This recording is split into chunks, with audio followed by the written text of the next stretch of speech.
you go.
So it's 11:33.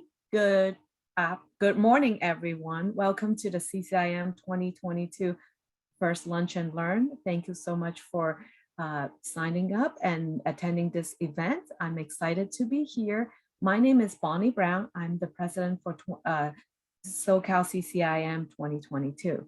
And I'm excited to be here to continue our CCIM's missions. And I have prepared some information to share with everybody.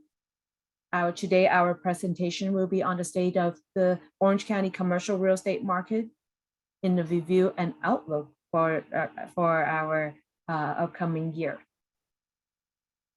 With regard to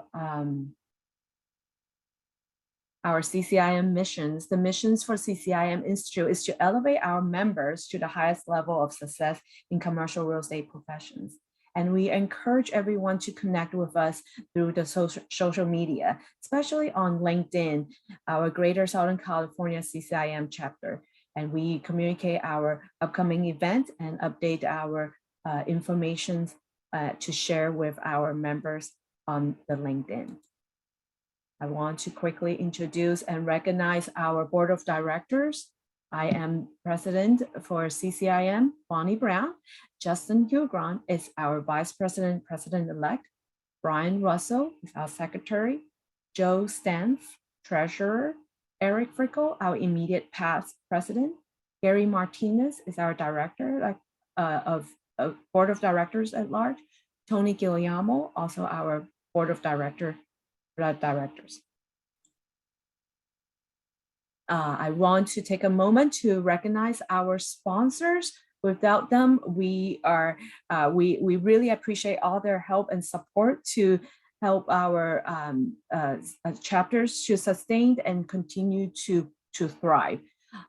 This year, our platinum sponsor is Mainstream Escrow, and Hua Win is our sponsor. I want to recognize our gold sponsors with CoStar LoopNet Group, Kim Tran. It's from CoStar, Kim Tran.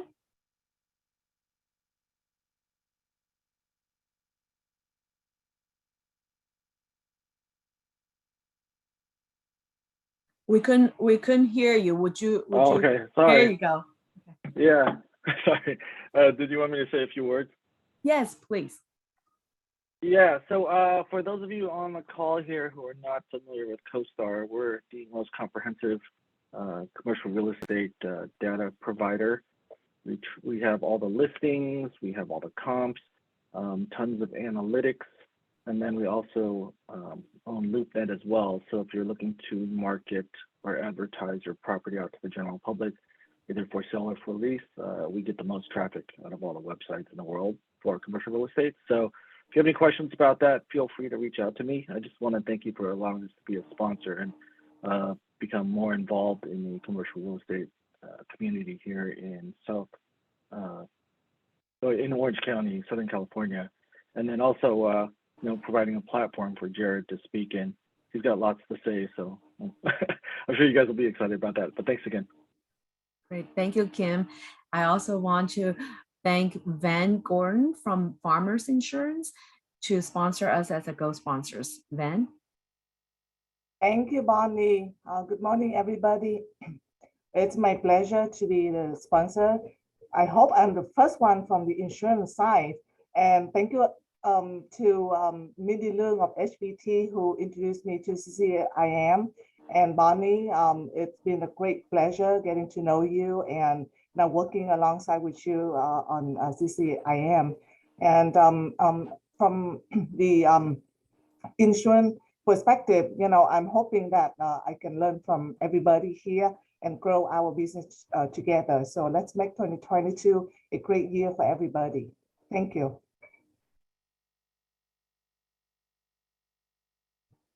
Great. And oh, I'm so sorry. Give me 1 second. And I also want to thank our silver sponsors, Asheville Associates, Gary Martinez from Asheville Associates.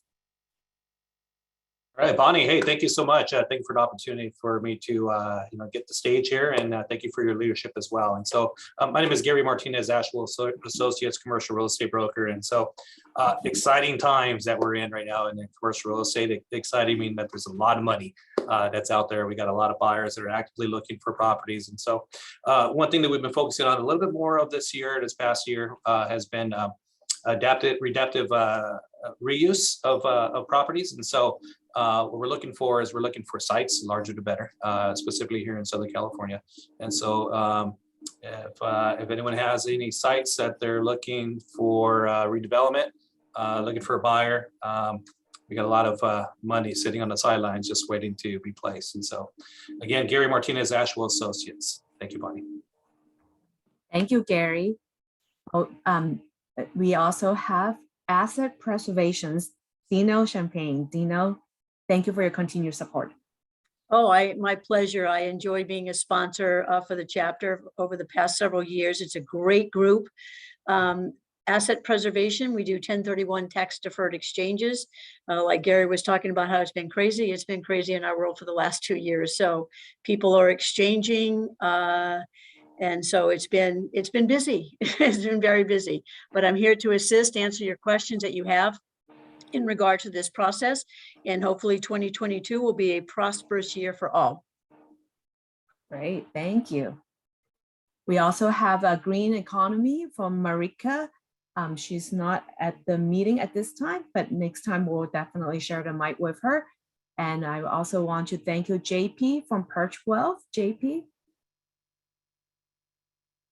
Thank you, Bonnie, and other CCIM members. So Perch Wealth, we actually specialize in the Delaware Statutory Trust legal structure. So if you have clients that want to exchange, or if they want to go passive, we could certainly be of help to you. And otherwise, sometimes if you have run into a client that's hesitant about selling because they don't know what they're going to be able to exchange into, we already have a variety of properties that are assured of closing because they're already pre-owned, and their client would be able to get a percentage ownership in a large investment grade property. So that's essentially where we could have a little bit of a symbiotic relationship there. Great. Well, thank you, JP. And last but not least, Greg Deal with Union Bank. Thank you for your continued support. Hey, Bonnie. Thank you very much. Not sure if you guys can hear me. I can't see me on here, but that's okay. Greg Dill, SBA lender. I focus on owner-occupied commercial real estate financing, as well as providing financing for business acquisitions, partner buyouts, and some large ticket, big ticket equipment. I always say I work at a bank. I'm not a banker. I say that I'm a commercial mortgage strategist. I work hand in hand with the business owners and also with their brokers, whether it be commercial real estate brokers or mortgage brokers, to make sure that everyone is aware of the whole transactions. I would say I follow up like green on a pickle and want to make everyone's job easier and make a transaction as smooth as possible. Once again, I'm Greg Dill, SBA lender. Great, thanks, Greg. And I definitely want to run this quickly, and I want to remind everyone who are members of CCIM, please, we are, your membership is very important. Please renew your membership, your online link. Gary would put it on the chat so you can easily access your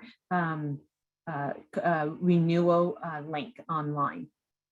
That's quickest way to renew your membership.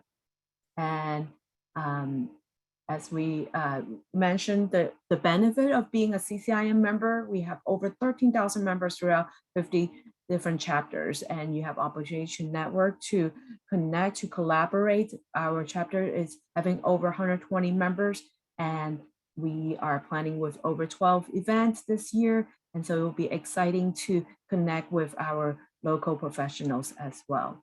One of the great way to continue our CCIM value is education. We definitely encourage further education, especially syndication and crowdfunding is going to be a workshop this Thursday and Friday, hosted by Gene Trowbridge.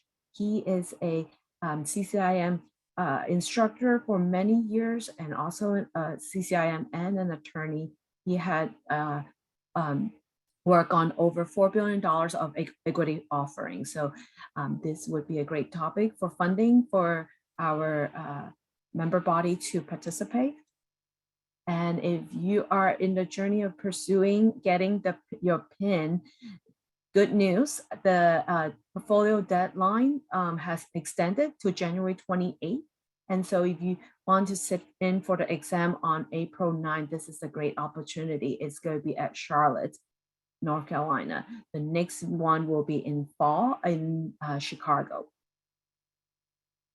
Our courses that we are planning to host, and tentatively we have all 4 CI courses offered throughout the year, also foundations and negotiations. We encourage students and candidates to sign up. And even if you're not pursuing the PIN, Jared had mentioned earlier that there are many great meetings and courses for our members, information and knowledge.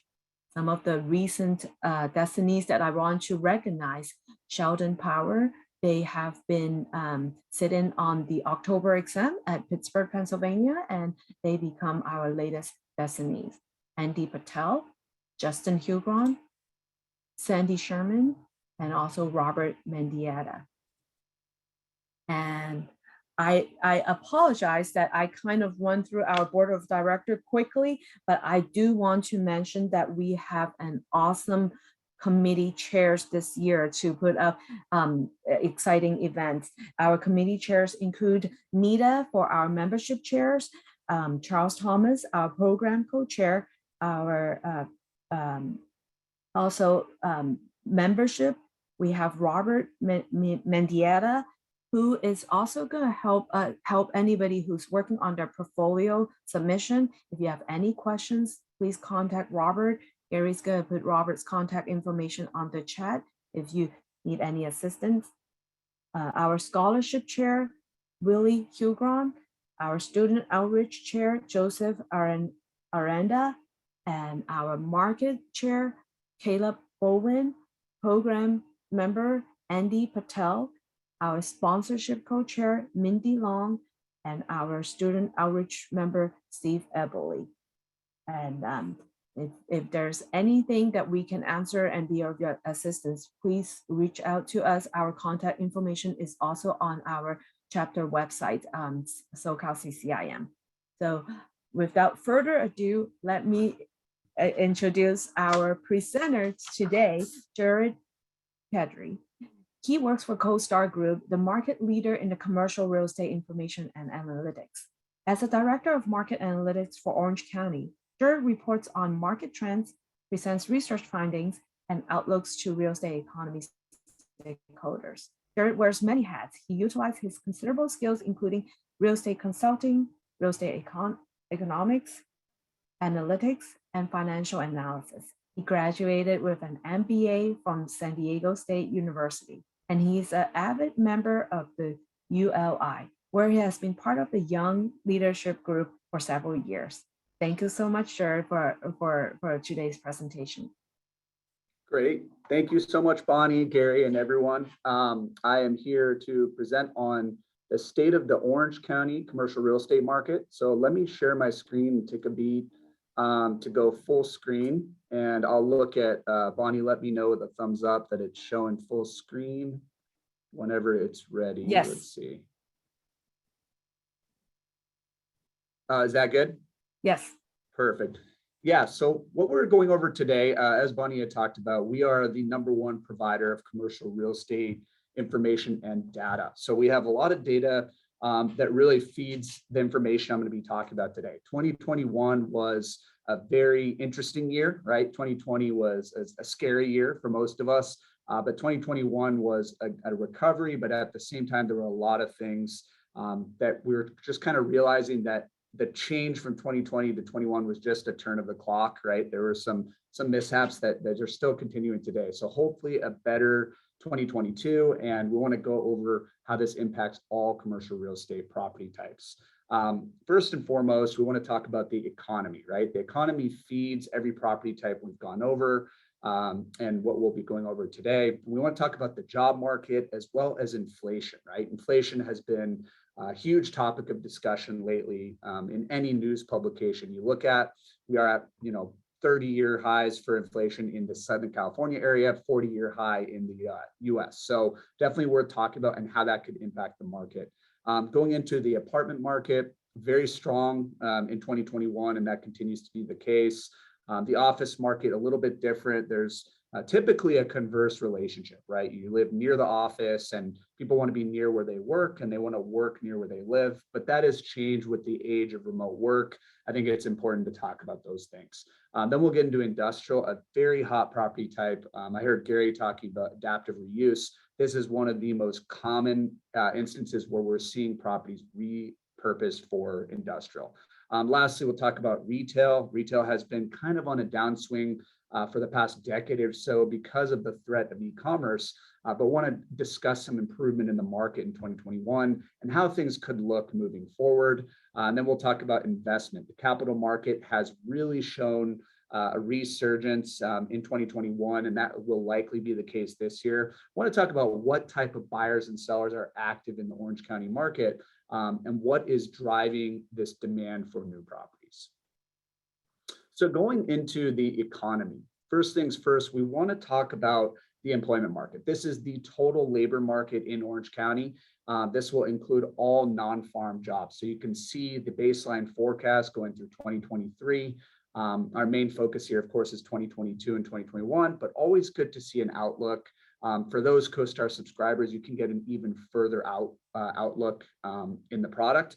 Our main economic data provider is Oxford Economics. So this is based off their baseline forecast, which shows a 50% probability. It's the highest likelihood scenario and goes along a lot with the vaccine rollout and, of course, recent information in the labor recovery in 2021.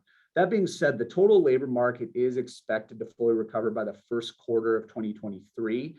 This is a little bit lagged because the Orange County market, as most of you are familiar, is very service oriented, right? We are the home of Disneyland, Knott's Berry Farm, and a lot of other tourist attractions. So it does depend a lot on leisure and hospitality and kind of retail jobs, which is why you see a little bit more of a prolonged recovery when comparing to the more high-paying jobs, right? That's the office-using employment in this situation. What Oxford Economics does is it kind of slices jobs by office-using, industrial-using, and then all types of jobs. Think of these as the higher-paying jobs, right? The 100K plus jobs that we have a lot of in Orange County. They are technically not using offices as we speak, although I am an oddball. I am in the office right now, believe it or not. But a lot of people are not working in the office, but they still are kind of the higher paying segment in Orange County, which of course spells very strongly for apartments and of course the office market when things do go back to normal, and also industrial because industrial does depend on e-commerce and therefore higher incomes. Overall, the full recovery is expected a quarter earlier per Oxford Economics scenarios by the end of the fourth quarter of this year. So a little bit of a speedier recovery, depending on what type of business y'all are in. You might want to use the office using employment because that does feed a lot into the kind of class A, even the class B segment.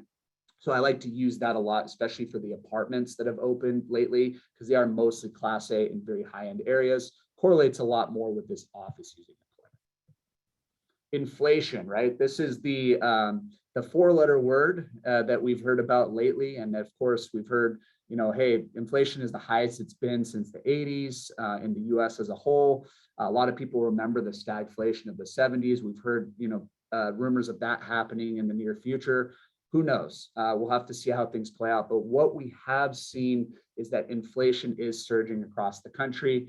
It's the highest for the United States as a whole since 1982, based off the December numbers that came out about a week ago, and the highest for the LA Orange County metros combined since 1990. So some very, very concerning numbers in many ways. This, of course, is driven a lot by some of the things we're going to talk about today: the rents, housing costs. Some of the highest increases in pricing for 2021 was due to household energy and fuel.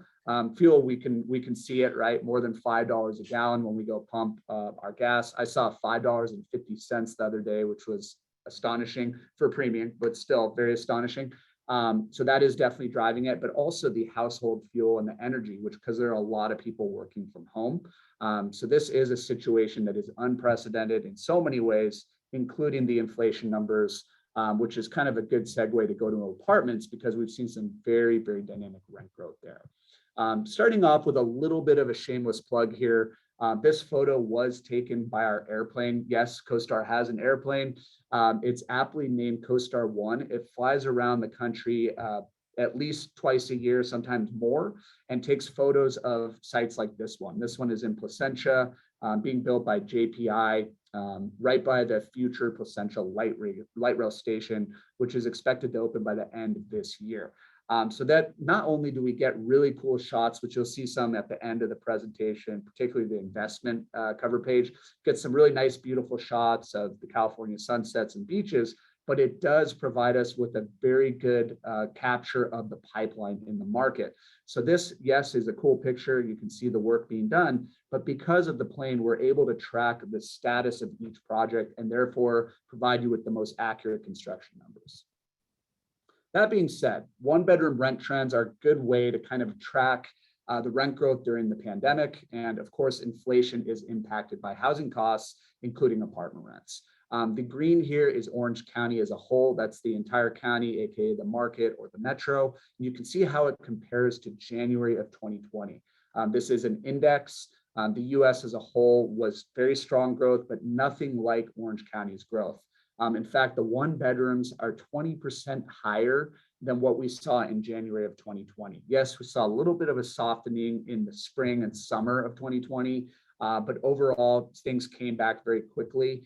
We saw that rent growth surge, especially in the summer of 2021, when the economy started to open at a mass pace. June 15th, I'm sure a lot of you remember, was a very important day for California. Disneyland opened to some degree, and of course, the state opened as a whole. There were some changes since then, and very likely could happen as well because of the Omicron. Let's knock on wood that it doesn't, but there are definitely some concerns with the hospitalizations and the like, which does have an impact on our rents and of course the overall apartment market. We'd be remiss to not talk about other bedroom types. Yes, the one bedrooms have done very well compared to the US as a whole, but we have to talk about other property type, bedroom types as well. Studios and the three bedrooms have the lowest growth, with some softening lately. That is seasonal, right? The fourth quarter is typically the weakest for apartments. And we did see kind of a softening for all of them, but we did see a little bit of a decline for studios and 3+ bedrooms. 3+ bedrooms is a much smaller sample size. There really aren't a lot of 3+ bedroom apartments in Orange County, anywhere for that matter, at least on the coastal markets. But we did see a little bit of a decline recently, but overall still up about 16-17% compared to January 2020, before the pandemic was in effect. The one and the twos have really outperformed though, right? 20% growth, which kind of tracks well with the chart we saw before. The one bedrooms and the two bedrooms are doing very well. Two bedrooms in particular are popular with renters that work from home. Maybe it's a couple with a child, with a dog, whatever it is. They can live at home. They can work from home and have an extra office. and that provides flexibility without paying the high rents of a 3-bedroom, which are hard to pay, hard to find anyway. So very interesting to see kind of the difference in the unit types and their rent growth. Which areas are seeing the strongest rent growth, and has there been any change over the quarters? You know, looking at the fourth quarter, which is typically a slower month anyway, slower quarter compared to the third quarter. I wanted to highlight a few submarkets here. Irvine, Newport Beach, and Costa Mesa were the 3 of the 10 submarkets we cover in Orange County that did see a slowdown in rent growth from the third to the fourth quarter. There is some commonality here. Many of you are thinking, yes, they're high-end areas that really have seen a lot of popularity. There has been, you know, a little bit of a decline, but you have to see the numbers, and relative to the historical average, it's still very strong. You know, 26, 27% rent growth in Irvine is still very, very high. It's at record levels. But just to kind of highlight the slowdown in rent growth, could this continue in the near term? We are expecting that to be the case because of a few things. Number one, it's very hard to maintain 30% rent growth anywhere. And then number two, there are some supply pressures coming to the market this year, and then especially in 2023. So we will have, you know, some change in the market this year according to the forecast. Looking at the whole picture, right? We talked about rent growth trends. We talked a lot about that slowdown in the fourth quarter, and looking at specific submarkets. What does this mean for the entire market vacancy? Vacancy is our number one metric for tracking demand. And you can see that the vacancy rate has compressed to record lows. 2% vacancy for apartments in the entire metro. This is market rate units with communities with at least 5 units. So the affordable senior student is isolated from this. We do cover it extensively, but for this purpose, I want to look at market rate units. The demand was very high in the first and the second quarter of last year, and that's what really helped bring vacancies down near the record level, record lows that we see. There were not a lot of supply pressures in the second quarter, so that did help play things out. But this was definitely a national trend. If you look at the national apartment market, we are at record lows as well for vacancy and record high rent growth. But Orange County just happens to be a much tighter market, very shortage, you know, housing shortage is huge in Southern California as a whole. And that drives this forecast here, which will see the rent growth, the vacancy remain at near record levels going through 2023, with a little bit of an increase in the vacancy rate at the end of 2023 due to some supply pressure, right? We're going to see some more units come online, which we'll talk about a little bit in the following sections, that will have an impact on the market. Of course, new supply creates more competition, and landlords aren't able to maintain the rent growth that they had before. Most of these units are under construction in Central County as well as Irvine. In Irvine, it's going to be an extension of first phases that have already delivered in many cases. Central County, a lot of it is in Orange and Costa Mesa, as well as the Santa Ana city limits close to Tustin and Irvine, very close to the district and Tustin Legacy, for example. Give you an example of how things play out in comparison to previous years. We can see deliveries in that orange line, which is corresponding with the left side of the chart. That is expected to be the highest year in 2023 since 2019, which was a very strong year. 2020, 2021, excuse me, need a little drink.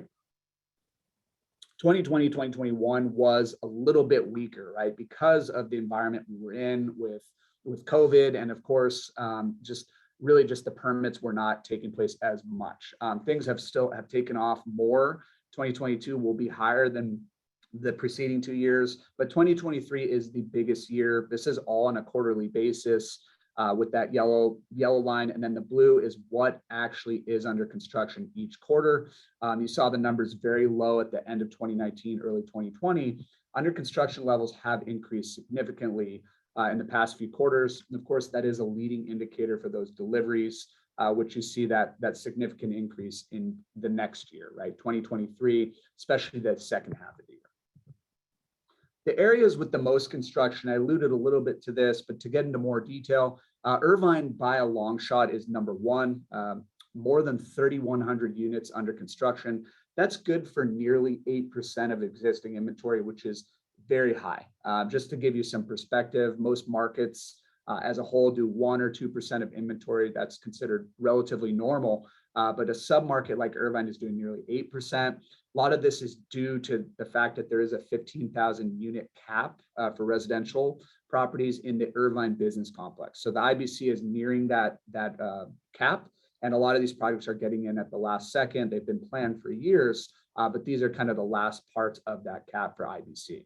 Central County is also another hotspot in terms of percentage of inventory, especially when you look at the nominal numbers, 369 units, 1,593. It's much lower than the Irvine numbers, right? But you still have a good amount of inventory under construction. About 4% of units underway in Central OC east of I-5, which is basically the city of Orange. A lot of these units are near Chalk, they're near St. Joseph, and they're also not too far from Chapman University. Costa Mesa is largely due to units underway near South Coast Plaza. There's kind of a live, work, play environment there that is emerging even more, and these units will help contribute to that.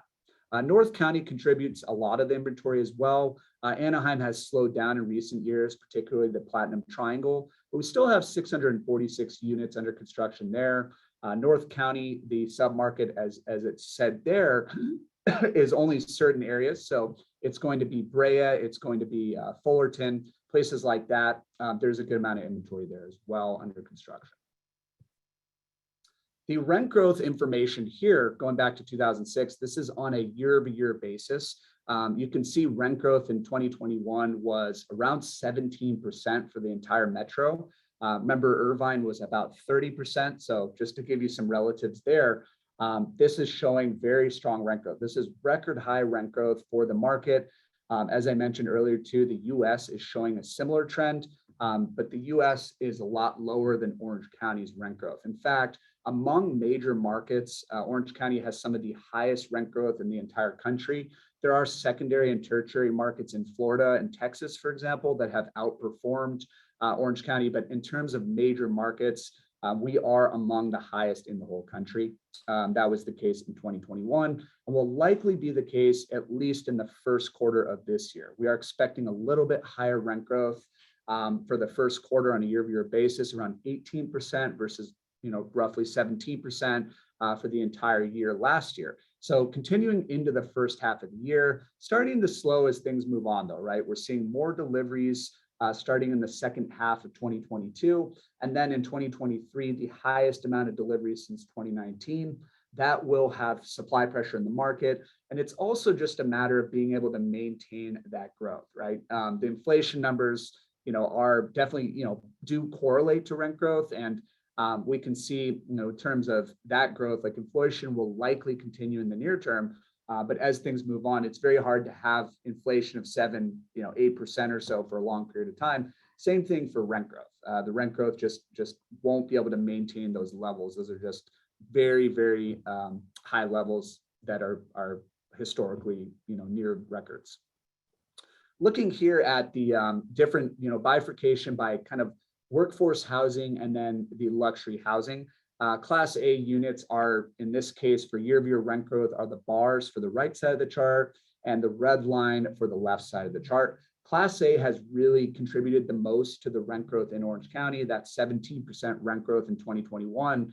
You can see the numbers for Class A units was around 22%. So that is a huge part of the demand.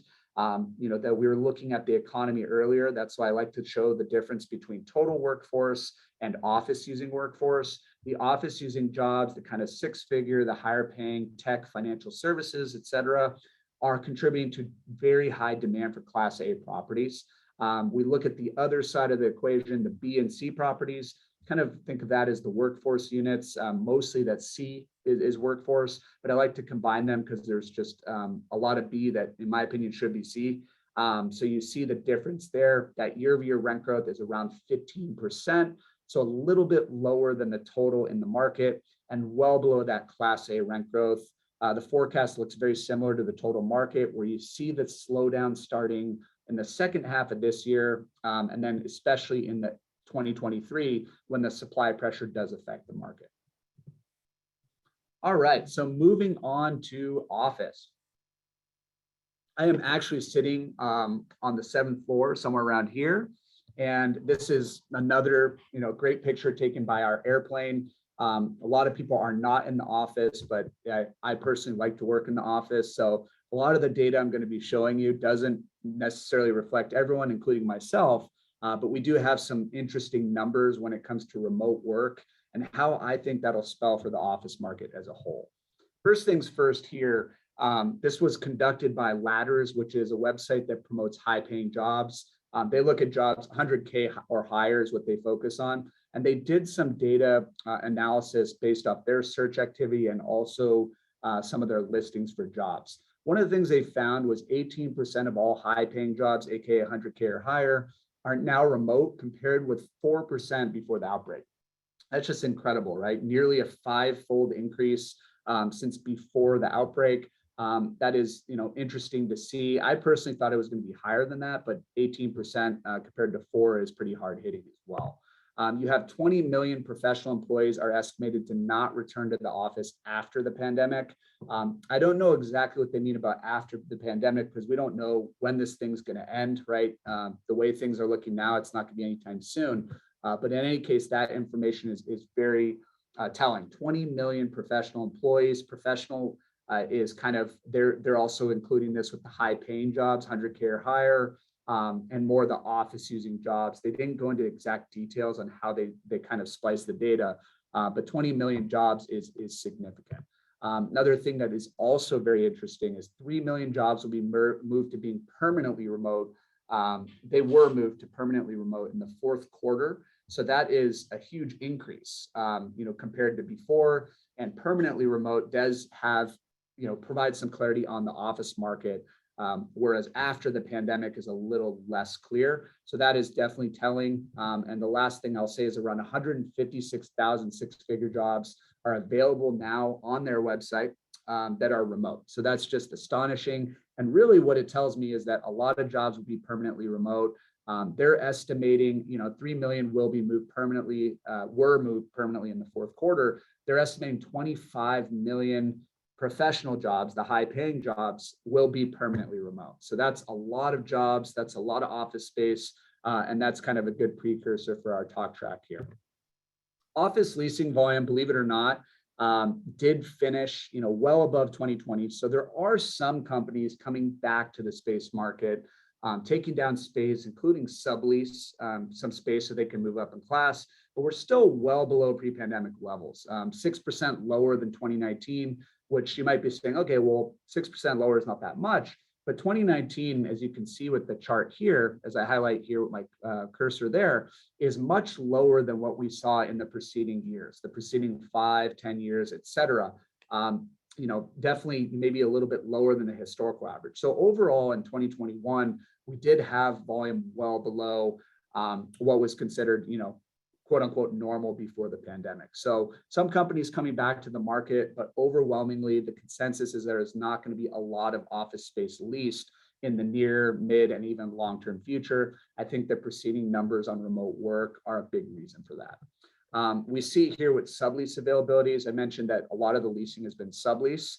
There's still a significant amount of sublease space available, about 3.2 million square feet is available in Orange County on a sublease basis.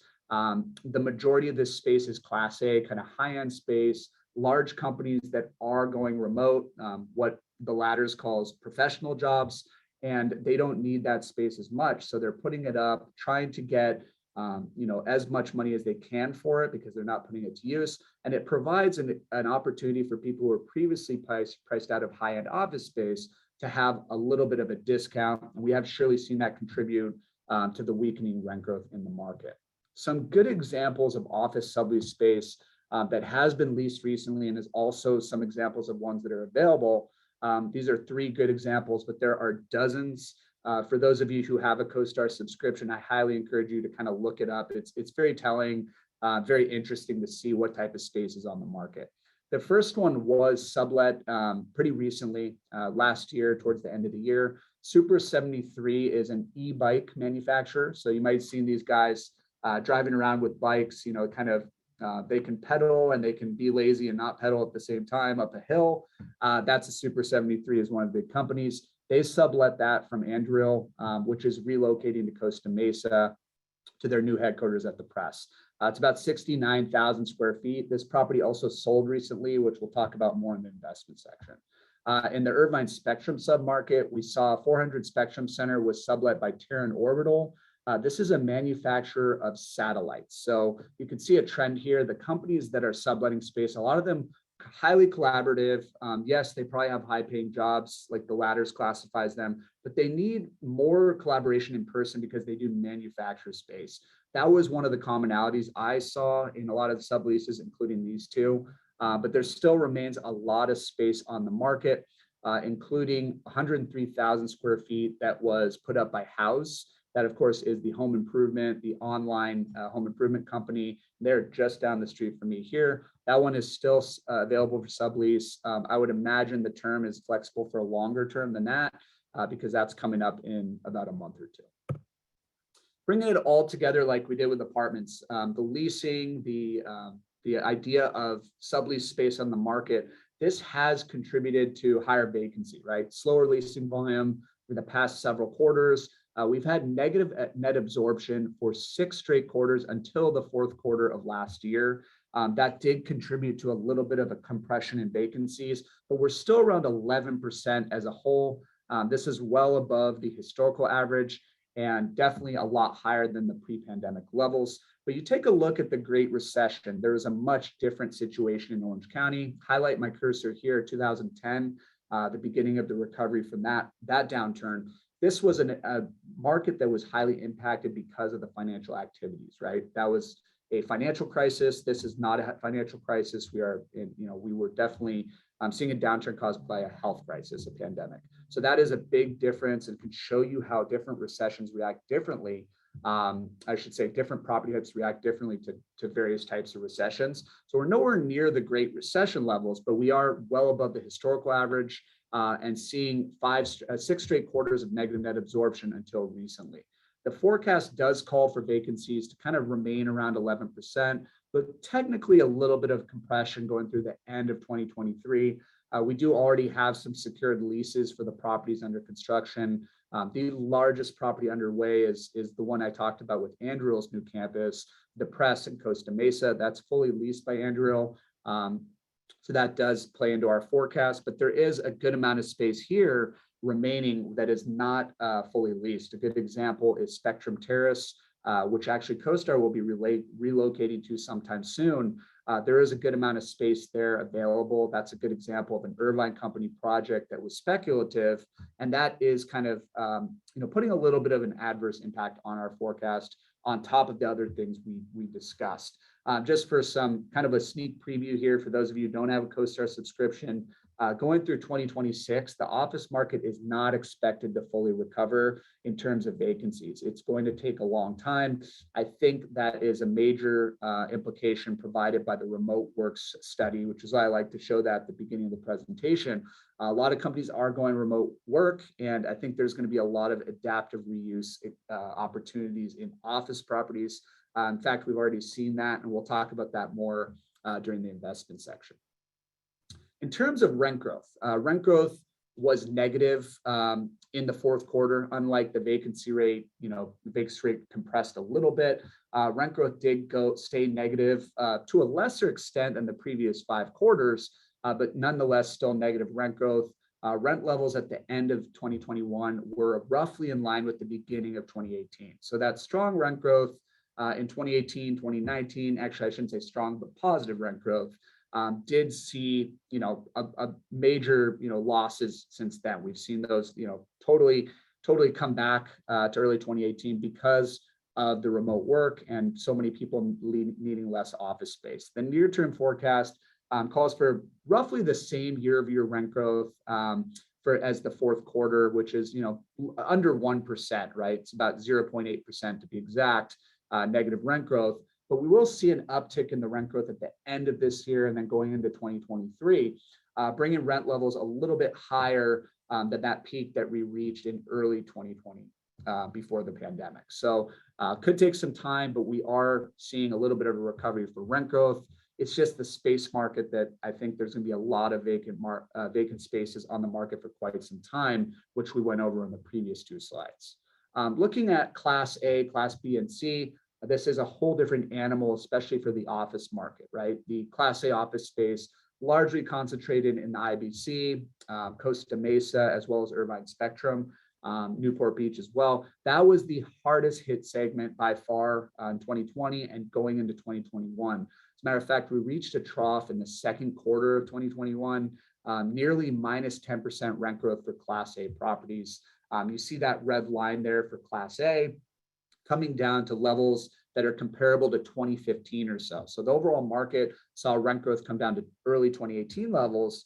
The Class A market is coming down to roughly 2015 levels. So like the apartment market in a way, but also very different, is that the Class A is driving the rent growth in the market. In this case, it's adverse. It's not a positive thing. Class B and C, there's a lot of this space across the metro, notably more of the working class areas, but really all across, because there are options in the higher end areas too. That rent growth was negative, but became roughly flat at the end of 2021. And during the forecast, we will see that rents come back for the Class B and C market above the pre-pandemic peak. For the Class A market, is going to take some time, very similar to the vacancies. It's going to take several years, according to our forecast. Now, going into the industrial market, I know we talked a little bit about adaptive reuse. Gary had talked about opportunities. This is one example of an industrial property that was part of adaptive reuse. This is in Huntington Beach. It's the Huntington Gateway project, which was leased by Amazon before it even broke ground. This used to be a Boeing facility that had office and industrial space. Boeing has faced many hardships during the downturn, and they've sold off a lot of real estate assets. This was the product of that, where Ceres Regis came in and built a very large industrial development. This was taken a while ago. That project is completed. But just to show you what industrial is doing, the major theme here is redevelopment. There's not a lot of vacant land in the market, and developers are really scurrying for deals to repurpose properties and build high-end industrial that is catering to a very strong e-commerce market. Speaking of a strong e-commerce market, this is a good indication of that with the Los Angeles Twin Port TEU volume. For those of you who aren't familiar, TEU is a 20 equivalent unit. That's where our cargo comes in, those large units. They're filled to the brim, especially nowadays, because there is a huge backup at the ports. Many of you have probably seen, the pictures and driven by PCH and seen all these ships off the coast. The struggle is real, and the data shows that. Record cargo volume at the port. There was record volume at the port in May of 2021, surpassing 1.2 million TEUs for the first time. And that's why you see the significant growth here. That was record growth on a year-over-year basis, about 30% in May. The numbers have come down. In fact, they're negative now. But keep in mind, this is coming off banner months for this volume, right? 2020 was very strong as well. So the most recent data I was able to get was in November. November of 2020 was also seeing the backup at the port. So yes, it's down technically, but we are near record levels for this volume because there's such strong demand for e-commerce. And there's just really a backup, right? It's a demand issue, but it's also a supply chain issue. And it's also a worker shortage as well. So all these things are playing into a strong industrial market because tenants want space close to the port. They want to be able to stock up these goods for warehouses and have them in a warehouse just in case another shortage, a pandemic, whatever it may be, comes into play. Industrial leasing volume is very strong as a result, right? Orange County is not exactly next to the ports, but there's hardly any space available in Long Beach, right? For industrial, it's such a strong demanded market. The rents are higher than Orange County. So a lot of tenants are coming down the freeway, 30, 35 miles. Sometimes you can get about 25 miles from the Twin Ports in Orange County, and that's contributed to strong leasing volume. You're near major freeways, and then you can get to the ports pretty easily. Leasing volume in 2021 finished around 5% lower than the previous 2 years, but keep in mind that 2020 was very strong for leasing, especially the end of the year for industrial as the supply chain shortages really hit the market. You notice that this is the only property type we've gone over where 2020 was actually strong. Actually, that's not true. We technically the very end for apartments, the last quarter, but as a whole, 2020 was a very tough year for commercial real estate. Industrial was actually pretty good in terms of leasing, at least.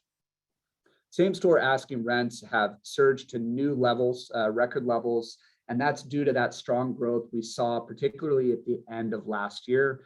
We reached rent growth of around 8% in 2021, which is well above the historical average and right around, technically a little higher than what we saw in 2016. Difference being there was not a pandemic at the time. A lot of that growth was driven by the flex market too, which Orange County is very well known for. But this case, it's a lot of logistics and distribution space, right? The warehouses that are in last mile locations, many of them for this just-in-time inventory, right? There's just-in-time, just-in-case. The new concept is just-in-case inventory. We've switched from just-in-time to just-in-case because there's been such a strong backup at the ports. You want to have goods, tenants want to have goods on hand so they can easily address customer demand. And that's why the logistics space has been such strong for leasing, and therefore the rent growth is very high.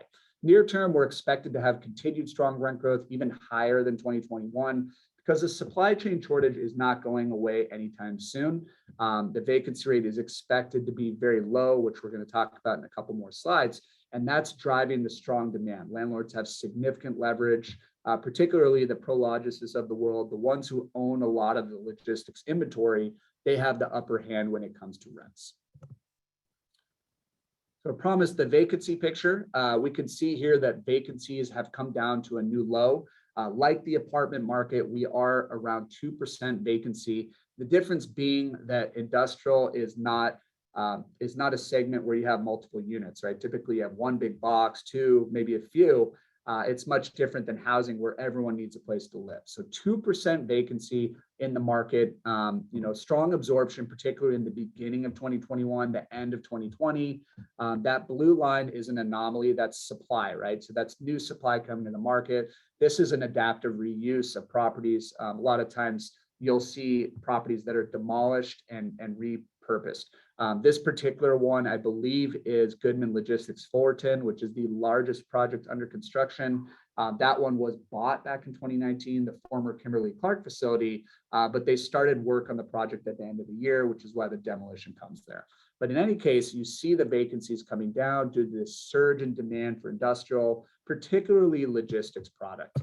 The forecast is calling for continuation vacancy compression. That project, you can see similar sizing with those blue lines, right? We are expected to have a very strong delivery cycle at the end of this year, including Goodman Logistics Fullerton, which is well underway and fully available for lease. They likely will not have any problem finding a tenant there because there is so much demand for space.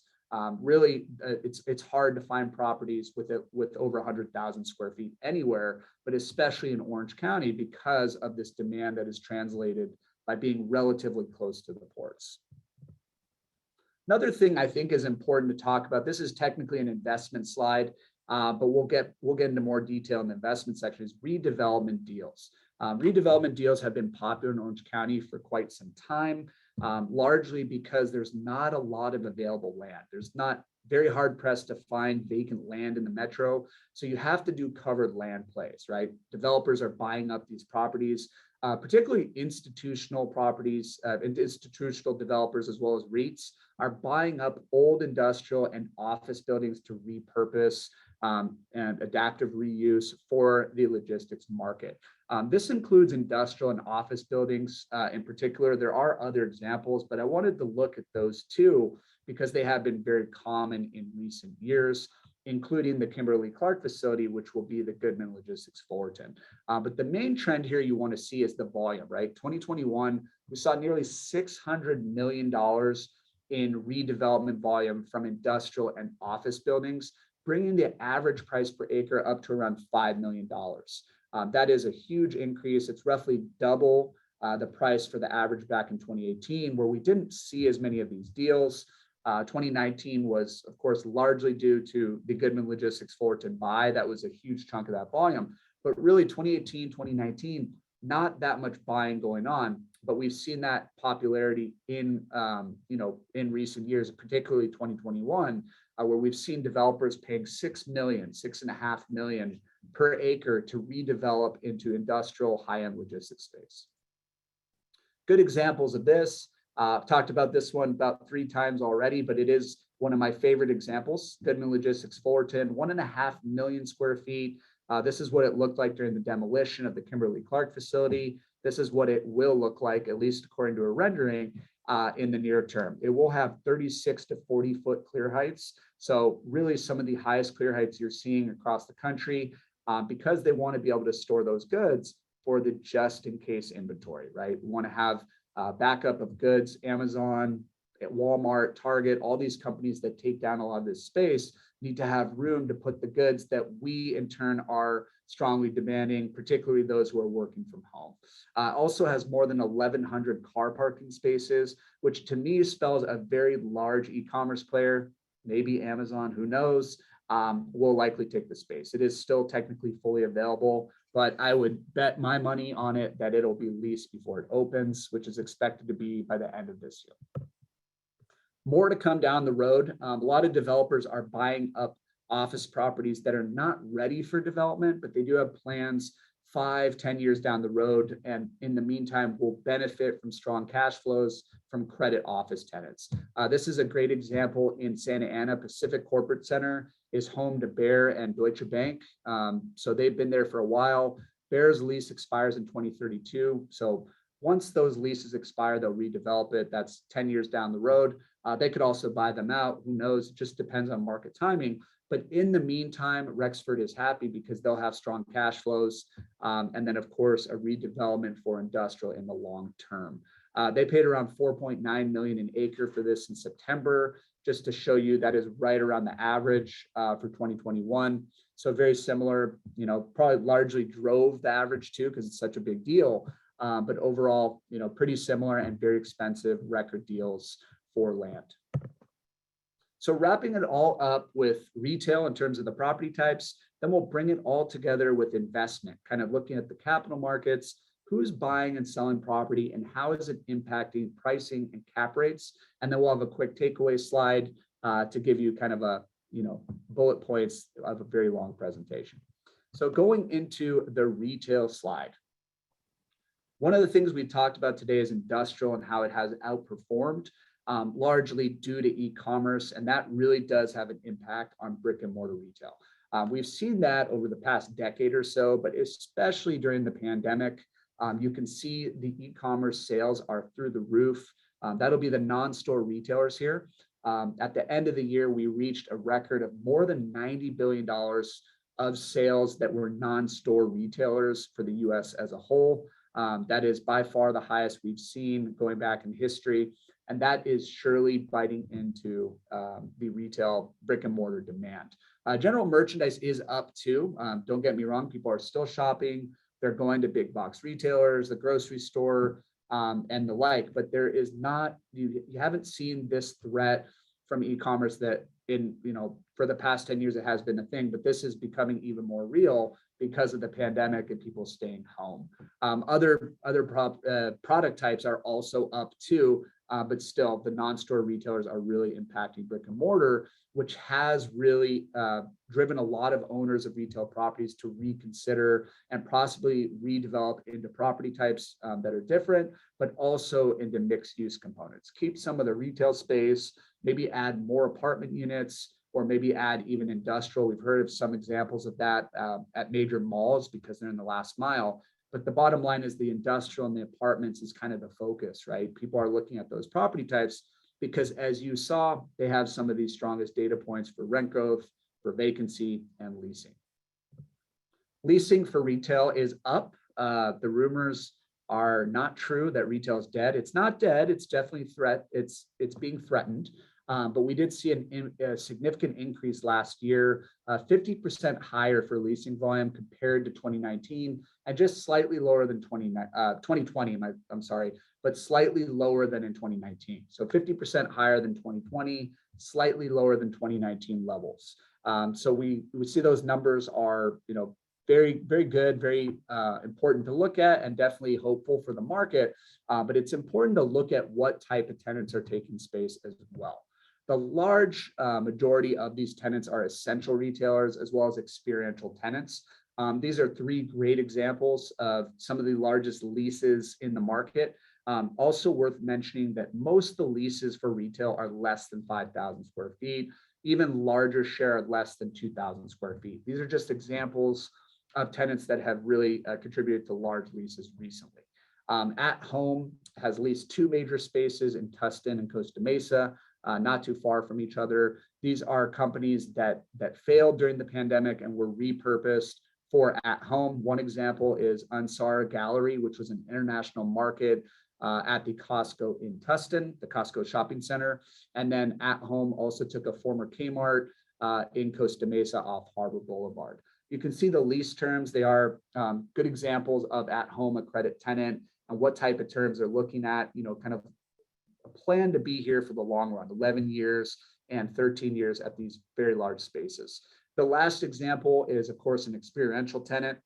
Surely not essential, although it is essential to exercise. A lot of these companies, these gyms were shut down during the pandemic, including the 24-hour fitness Ultra Sport in Irvine Business Complex at Lakeshore. This particular one was the only Ultra Sport location in Orange County and one of the only ones in California. Lifetime will be taking that one over, 90,000 square feet. They are repurposing the property, which is right here. It's a rendering to have, of course, a very high-end gym and also restaurants and cafes nearby. So great example of an office owner / developer kind of mixing up the unit mix, or unit mix and the property type mix as well, because office and retail have really seen kind of a slowdown lately. Retail supply, demand, and vacancy is not as bad as you'd think, but surely some things to report for 2020. 2020 did see negative absorption for 4 straight quarters. You can see that there, which led to a significant increase in the vacancy rate to about 4.5% or so. Since then, in 2020, we did see a significant increase in leasing volume, including those 3 properties we looked at. And that led to vacancies coming down, but not quite near the pre-pandemic levels, right? We're still at a vacancy rate that's similar to 2014 or so. So we did kind of turn the clock back a little bit due to the slower leasing in 2020, a lot of spaces becoming vacant, but they'll ultimately be repurposed, whether it's for experiential and essential tenants, or maybe even other property types like apartments, or even industrial, which is a little bit harder with the zoning, but it can be done. Forecasts calling for vacancies to continue to compress. Unlike the other 3 property types we went over today, there's not a lot of supply for retail coming online. Developers are just not focusing on it as much. The ones that are have a much bigger mixed use component. So that's leading to less supply pressure, and therefore vacancies will allow it to compress even more back to the end of 2023. Still nowhere near what we saw, like in end of 2018 or so, but very similar to the pre-pandemic levels. So retail is actually expected to have a quicker recovery than the office market, which, listening to headlines, you might not think that, because retail is always kind of seen as a bad property type, but just to show you that retail and office, yes, they are the most adverse of these two, but retail is pretty strong relatively in Orange County. Rent growth here, you see 2 quarters of negative rent growth in the first half of last year, but we did finish the year on a positive note. Strong growth, nearly 4% year-over-year rent growth, which is comparable to 2016 levels, way before we even knew what a pandemic was. At least we didn't think it could happen. But yeah, the 2021 shows you that there was a significant increase and kind of a comeback to the market in 2021. That brought rent levels up to record rental rates. And we're expecting to see that trajectory continue in 2022 and 2023, bringing the rent growth much similar to pre-Great Recession levels, somewhere around between 4.5% to 5%, sometimes even reaching 6% in the second quarter of this year, for example. So the retail rent growth is expected to be strong, particularly in the neighborhood centers and the strip centers where there's a lot more essential retail and also that experiential tenant that hopefully can remain open if we have more surges of the coronavirus. Looking at other examples of redevelopments, we talked a lot about industrial, but just to show you that the retail properties, which we're going to talk about more in investment in the next section, they are being bought to be repurposed for apartments. Newport Beach is an area that, very desirable, right? And very nice, close to the beach, high end, good schools, but we haven't seen a lot of apartments deliver there recently. Just because it's so hard to find land. Very similar to the industrial market. People are doing covered land plays there. This is one example that was bought back in June.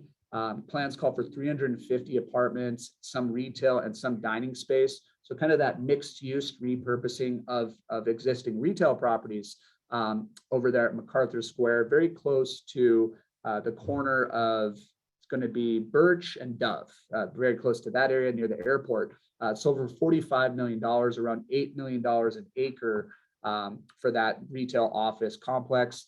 Seller did very well on that. They paid $19 million for it in 2017. In roughly 4 years, was able to more than double their money. So yes, it's great for developers, but also the owners of these properties that can cash out. So wrapping it up with investment, the nice, beautiful pictures that our plane provides.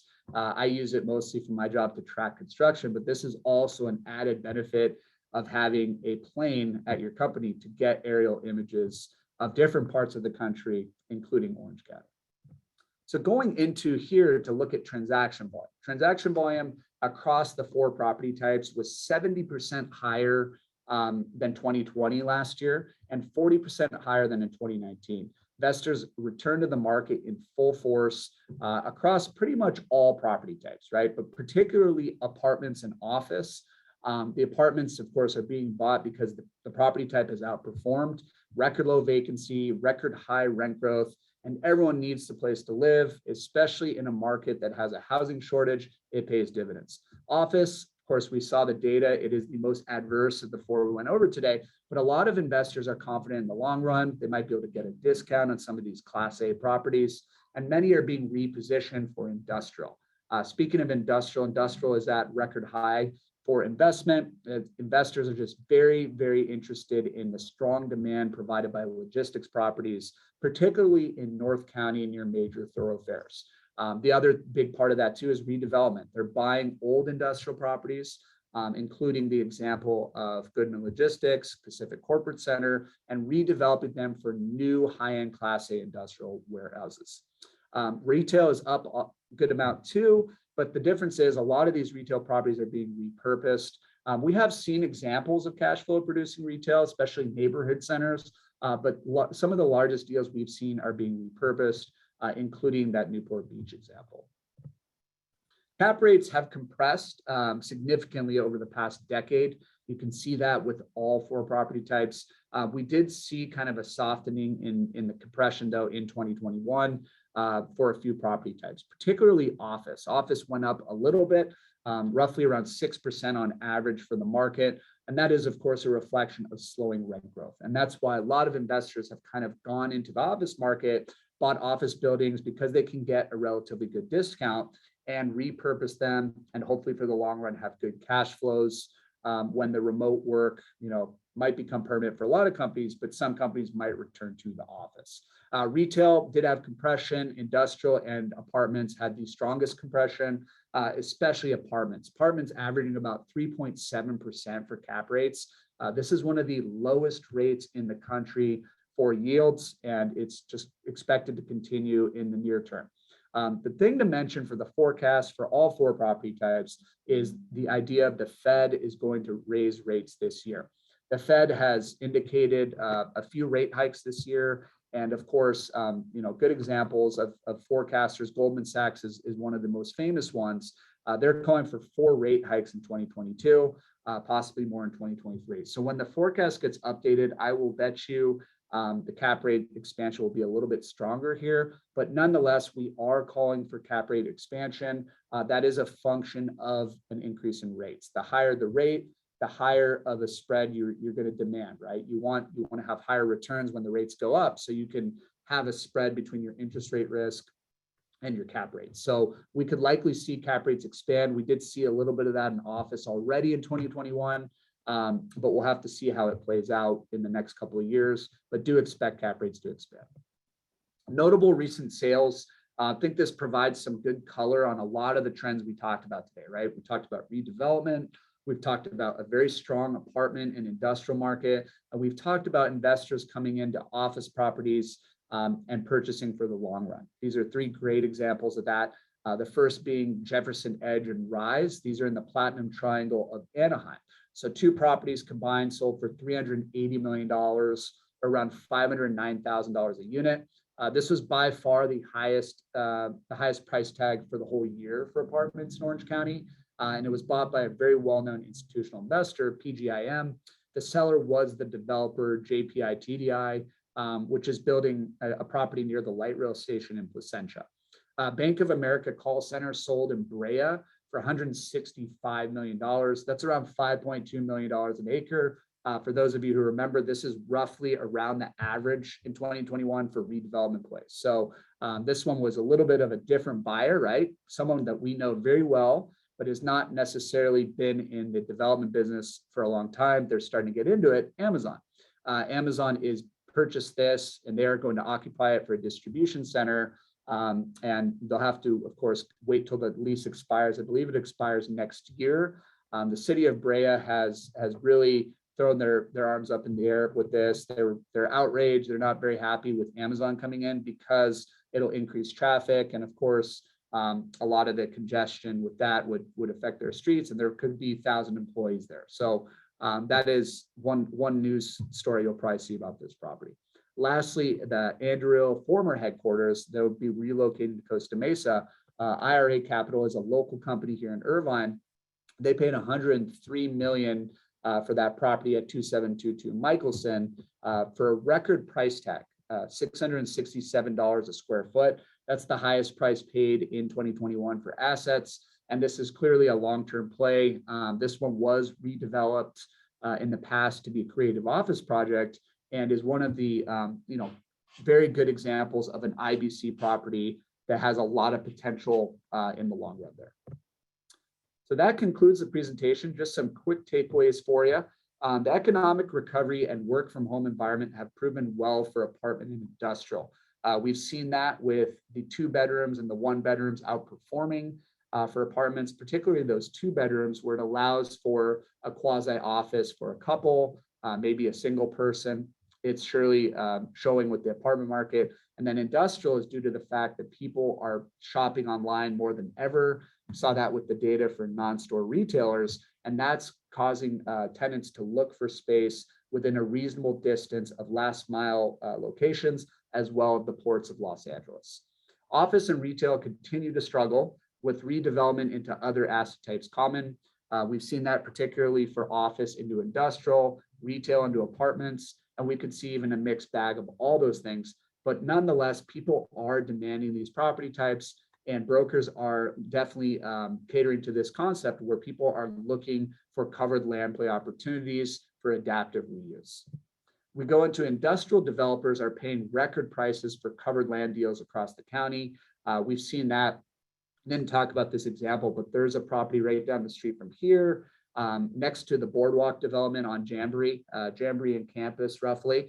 There's a site next to there that was supposed to be a hotel. It's supposed to be called the Bank Hotel. That was actually purchased by an industrial developer recently for a record price for industrial land. It was over $6 million an acre. I think it was 6.7 to be exact.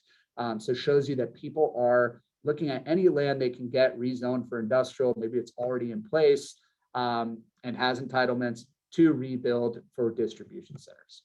Total sales volume across the 4 property types reached a 15-year high last year. We saw that, looking at the data, roughly 70% higher than 2020 levels and about 40% higher than 2019 levels, with a particularly strong increase in apartments and office properties. Lastly, cap rates have compressed to new lows, but interest rate hikes will likely lead to higher yields this year and surely next year. So we should see an increase in the cap rates because of the increase in the interest rate provided by the Fed.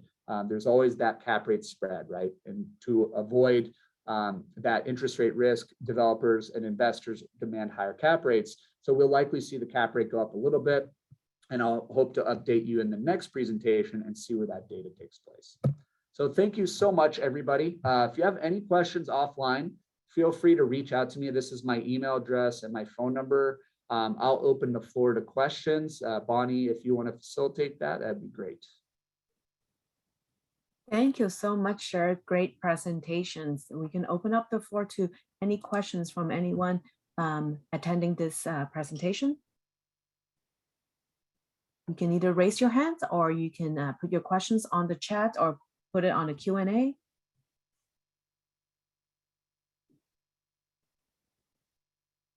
I have a quick question for you, Jared. You are anticipating that interest rate probably 4 times this year.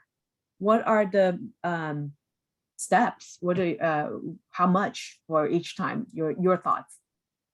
Yeah, so the four interest rate hikes for 2022, losing track of years, that was provided by Goldman Sachs, and they're often cited as having forecasts. The consensus, I think, is a quarter percent, right? So 0.25% for each one. So ultimately, that would be about 1%, right? Which doesn't necessarily translate to a 1% increase in interest rates or cap rates. But it still gives us a good idea on what to expect. Right. Great.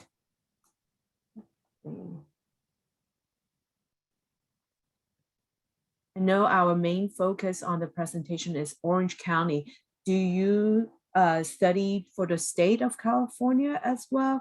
And if so, how does that compare? Yeah, good question.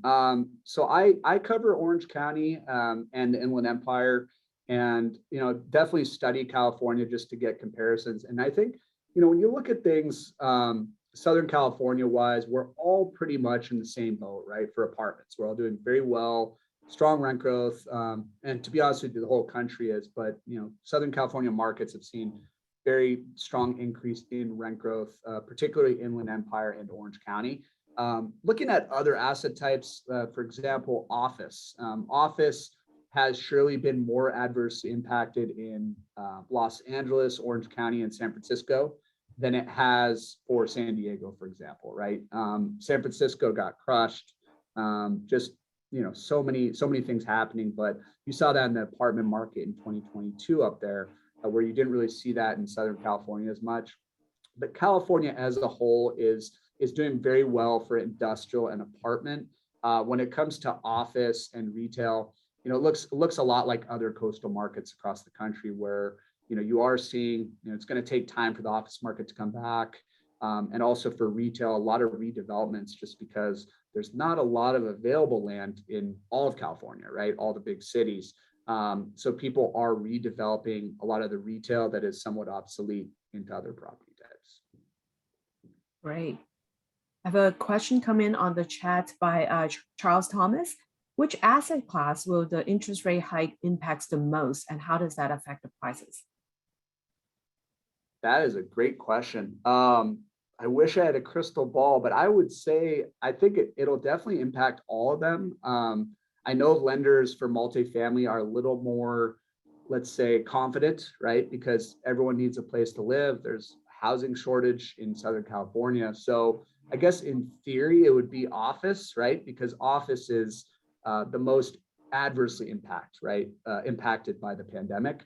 So in theory, it could be office, but then again, you never know. It would depend on the specific circumstances of the property and all the inputs they use as underwriters. Great. There's another questions come in from Joe Stans. Is OC having population growth or loss? So OC is technically having loss, which is, you would never think, looking at the data for apartments especially, right, that's the case. So I did a little bit of studying, on what's causing that, right? And of course, there's very high home prices, over $900,000 median home price for single family. And then that causes a lot of people forced into renting. Another thing too is people moving within the county. A lot of people I think had pandemic fatigue and their current studio or 1-bedroom, they might upgrade to a 2-bedroom. A lot of folks are moving more north because it's cheaper. So I think that's what's contributing to the apartment surge in apartment demand. But going back to the point of net migration and population growth, the data shows, the latest data we have is through 2020. So that's what it's showing. It's showing 5 straight years of negative net migration. So more people leaving the county than coming in. So definitely the case, for a lot of California. And if you look at it, by incomes, there's also a much bigger difference there. Typically, it's the middle income folks that are leaving because, a lot of the middle class have been priced out of the housing market. A lot of the times they can end up going to Nevada, Arizona, Texas, wherever it may be, much lower taxes, good job opportunities and the like. So overall, a lot of people are leaving California, but there's surely not a shortage of people. And you can kind of see that when you walk around. Great. Well, another question coming by Van Gordon. Do you expect the interest rate adjustment have any impact on the commercial real estate purchase power? Yeah. Oh, yeah, definitely. I think, it has an impact on the purchasing power for sure. We're largely an institutional market here. So in that regard, I think it would just be a function of cap rates. They have the money, but in order to make the deal work out, they would demand a higher cap rate because the interest rate went up. So the interest rate risk has increased. And that'll, surely increase the cap rate in the next couple of years, especially on the more risky property types. But for the kind of local and middle market players, I think it does affect the purchasing power to an extent. I mean, they'll also, they'll demand higher cap rates as well, but it could, potentially hurt some of their deals because maybe they don't qualify because of the new interest rate. And it does change their payment because they might be kind of on the edge. And especially for apartments, apartments are, very largely in an appreciation business in California. It's very rare that you actually get cash flow at these prices for smaller players. So that could become a situation where the cash flow becomes negative and they say, well, I wasn't relying on cash flow, I was breaking even, but now that it's negative cash flow, I don't think I want to buy the property. Got it. So the 15-year high of sales volume might not hold its place then. Yeah, it remains to be seen. I would say that it's going to continue to be very high. I don't know if we'll break last year's record, but I think it'll continue to be high because it is largely institutional. Deep pockets, a lot of redevelopment plays are factoring into that volume too. And I don't see that slowing down. I think the industrial developers, the apartment developers are going to continue to buy kind of functionally obsolescent buildings and repurpose them. Great, that's a great point. That seems like the key, the reuse, redevelop, for sure. Great. It's a major trend, yeah. Well, I don't see any hands raised up or any questions at this time. We hang out for a couple minutes if anyone would like to stay, but thank you so much for everyone's time for joining us on this presentation. Great information. Look forward to the next event and we'll keep everyone posted. If there's please, we ask everyone to follow us on social media, especially on LinkedIn. And if you haven't signed up as our members already, please renew your membership with us for our SoCal chapter. And we look forward to seeing you on our next event, as well as our next educations. Crowdfunding this Thursday and Friday. If you haven't signed up, please do so. And thank you so much. Have a wonderful day. Thank you, Jared, again, for your time, for your presentation. Thanks for having me. Thank you.